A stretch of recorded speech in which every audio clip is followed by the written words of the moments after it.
Comme de tradition, depuis l'année dernière, donc de manière régulière, le Premier ministre a obtenu du commandant suprême l'autorisation de tenir ces réunions régulières pour faire le point de la situation générale du pays au plan sécuritaire. Et donc aujourd'hui, on s'est réunissé pour la première fois depuis les débuts de la nouvelle année. On a évidemment fait le tour de la question en commençant par l'attentat malheureux de Kassindi qui a conduit à la mort de près de 15 compatriotes et 60 blessés. Nous avons parlé évidemment de la situation dans la province du Nord Kivu, particulièrement dans le Rutshuru et tout ce qui s'y déroule, notamment l'activisme M23. Mais on a pu aussi faire le tour d'horizon sur la situation sécuritaire dans le Kwamu, donc dans la partie ouest.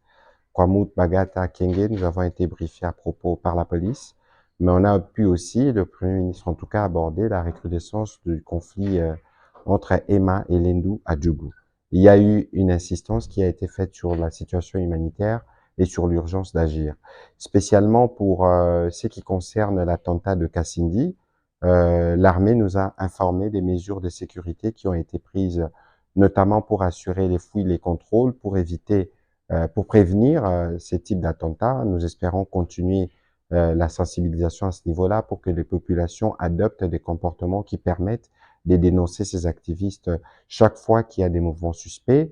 Et par rapport à ce qui s'est tenu ce matin à Goma, donc des manifestations qui ont été annoncées contre la force régionale, c'est un appel au calme que nous lançons à nos populations. Nous comprenons évidemment les frustrations, les colères accumulées depuis l'activisme du M23, mais le gouvernement est engagé sur différents fronts pour régler et qu'il faudrait éviter de faire le jeu de l'ennemi parce que dans ces types de manifestations, parfois, il peut y avoir des infiltrations qui peuvent conduire à des situations qui peuvent conduire à des drames.